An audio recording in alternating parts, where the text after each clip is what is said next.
UFC Fight Night main event, Dan Hooker, Arman Tsarukyan. I feel like we all know how this one will play out. Arman Tsarukyan is a heavy favorite here against Dan Hooker. And the skill difference is just massive. But the size difference is pretty massive. Dan Hooker has quite a large size advantage against Arman Tsarukyan. He's got a 6-inch height advantage. He's got like a 3-inch reach advantage. And I mean, usually those guys are hard to take down when they're that much bigger than you. But Dan Hooker, he's been knocked out before.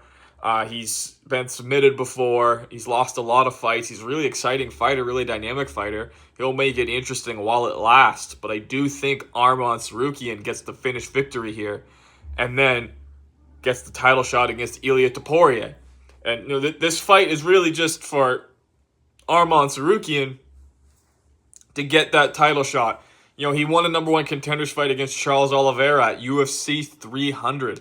And that was the last time we've seen Arman Tsarukyan. He's been out for a year and a half due to injuries and suspensions. And, Arman Tsarukyan's a really talented fighter. But I don't know if he's necessarily a really disciplined fighter to be a UFC champion. But I do think he's an excellent fighter who has the opportunity to go out there and earn his title shot. I think he's a much more deserving title contender than Paddy Pimblett, even though Paddy Pimblett's a huge star and a really entertaining fighter. Based off of merit alone, Arman Tsarukyan is definitely the more worthy contender for Ilia Topuria.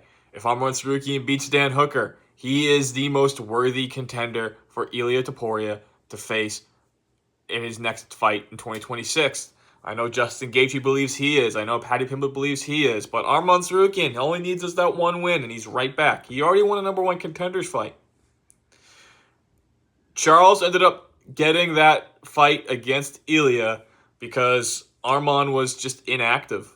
And he was pulled out due to injury, missed weight. Just that discipline just really isn't there for Arman, and that's why he's in the position he's in right now instead of fighting for the title or previously have already fought for the title.